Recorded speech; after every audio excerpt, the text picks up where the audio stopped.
2019 Chevy Corvette ZR1, all hail the 755 horsepower C7 King, it's here. After months of speculation, spy shots, and fleeting public tests captured on video, the 2019 Chevy Corvette ZR1 is finally here.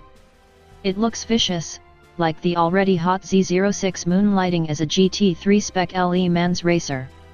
The rear wing looks large enough for light aircraft duty, and the front splitter could help ZR1 owners offer snowplow service during the winter. The engine is so tall that the 755 horsepower supercharged 6.2-liter V8 literally pokes out of the hood. This is the NE Plus Ultra of any production car ever badged with a bowtie. At the heart of every Corvette is a rip-roaring, fire-spitting V8. Anything else would be tantamount to treason, causing marches on Bowling Green calling for blood and the ashes of Zora Arko's-Duntov. The new LT5 might be named in honor of the 1990 ZR1S. C4 had the hyphen engine, but eschews that V8's dual overhead cams. Instead, this pushrod V8 uses an Eden supercharger that's 52% larger than the one on the Z06. The throttle body has a diameter of nearly 4 inches.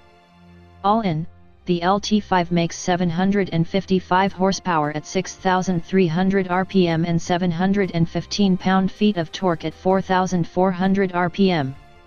That's a 300 horsepower leap over the base Corvette. In addition to the extra displacement from the blower, the LT5 makes use of both direct and port fuel injection. Not only should this help fuel flow, it should slow the carbon buildup that occurs with direct injected engines. It uses a more efficient intercooler, too, helping prevent the heat soak issues that plagued the Z06. The supercharger and intercooler are so large that the hood is open in the middle, raising a big middle finger to pedestrian crash standards. It sits 3 inches higher than the standard car. The whole front end has been honed and shaped to feed air into the engine and driveline. 4 new radiators bring the total to 13. Power is sent to the rear wheels through either a 7-speed manual or an 8-speed automatic. Both are the same as the ones found in the Z06, gear ratios and all. If it follows the Z06's trend, the car might actually be quicker if you let the computer handle the shifting. Still, save the manuals and all that jazz. Taj Juekter, Chief Corvette Executive Engineer, says that the manual is more robust and the preferred option for track use. Still, all the power in the world means jack if you can't put it down. Look at the lengths Dodge had to go to with the Demon. With the ZR1, it's all about aero, hence the splitter and rear wing. Downforce without drag was key, and it seems to have worked. Like the Z06, there are multiple aero packages for the ZR1.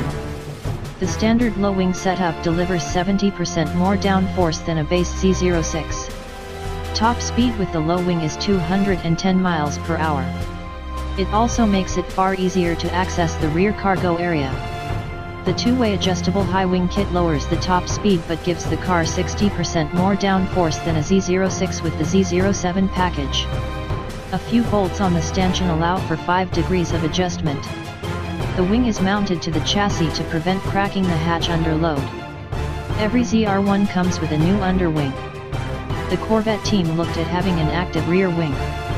The idea was nixed after considering packaging and weight issues. Juekter said that because an active rear wing can provide low drag and high downforce when it's up, they decided to just leave the damn thing up. Underbody aero was developed with the Corvette racing team. Balancing the big rear wing required more aero up front, so an inverted airfoil aids without having a giant shelf out front. The high wing is part of the ZTK performance package. Chevy loves its build codes. Juekter and chief designer Top Peters say the ZTK package is equivalent to the Z07 package on the Corvette Z06. In addition to the airplane appendage, the ZTK kit adds a front splitter with carbon fiber end caps, Michelin Pilot Sport Cup 2 tires, the same ones that are on the Z06, and different tuning for the chassis and magnetic ride control. That's right. No fancy spool valve shocks like on the Camaro ZL11LE. The ZR1 uses a short/long arm double wishbone setup with cast aluminum control arms and transverse mounted composite springs both front and rear. It is a Corvette after all. While Pilot Sport Cup 2s are optional, the car comes standard with Pilot Super Sport Run flats. The staggered setup, P285/30ZR19S up front and P355/25ZR20S out back, cover carbon ceramic brakes with calipers the size of Dwayne Johnson's forearm. With the Cup 2s, expect 60 to 0 miles per hour stops of fewer than 90 feet, real world-class stuff. The debut ZR1 comes in a special Sebring orange design package that adds orange paint and brake calipers and orange stripes on the rocker panel and splitter. Inside, the car gets orange seat belts, orange stitching and bronze aluminum trim. In addition to the performance parts, all ZR1s are available with heated and ventilated Nappa leather seats, a carbon fiber rimmed steering wheel, a Bose stereo and GM's performance data recorder. Like other Corvettes, the ZR1 is available with multiple seats with varying degrees of bolstering. The car goes on sale next spring.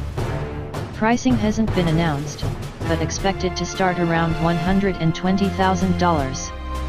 Yes, that's a lot for a Corvette or any Chevy for that matter, but a huge bargain when compared to the competitive set. While it hasn't been revealed, look for a convertible version to follow sometime soon. We've seen that car running around Detroit. Sure, some were hoping for a little more out of the car. Maybe a surprise like dual overhead cams or a hybrid system. This is impressive, if a bit unsurprising. Still, if this is it for the front-engine vet, it's going out with one hell of a bang.